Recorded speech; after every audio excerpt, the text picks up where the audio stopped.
இருக்குல்ல. எந்த ஒரு அடிப்படை காரணமுமே இல்லாம இவ்வளவு பெரிய நடவடிக்கை எடுக்கிறதுக்கான காரணம் வழக்குல என்ன? பிரேமாபசி வேணும்.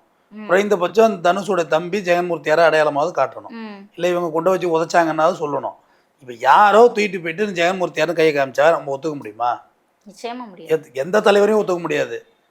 இப்போ தளபதி மு.க. ஸ்டாலின் இருக்கார் முதலமைச்சர், எங்கேயோ ஒரு பிரியாணிகளில் எவனோ போய் வம்பளக்குறாமா, வம்பளத்துட்டு திமுக கொடியை காட்டிட்டு வந்துடுறான்.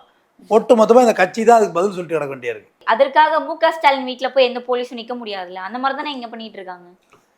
இல்லை நம்ம நாட்டில் நிற்க முடியாதுலாம் கிடையாது. யார் வீட்டில் வேணுமோ யார் வேணுமோ போலீஸ் போய் நிற்கும் கம்ப்ளைண்ட் கொடுத்தாக்க. ஸ்டாலின் அவர்கள் இருக்காங்களா இல்லையான்னு வீட்டு கதவெல்லாம் உடைச்சு பார்க்க மாட்டாங்களா? சரியா ஏன் கலைஞரே அர்த்தராத்திரியில் புந்து அடித்து துவச்சி தூக்கிட்டுலாம் போயிருக்காங்கம்மா போலீஸு.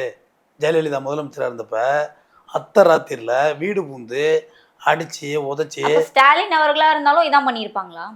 அதாம்மா அடிச்சு. மணப்பெண்ணின் பிரத்யேகமான திருமணம் விவாஹா தி சென்னை சில்க்ஸ்.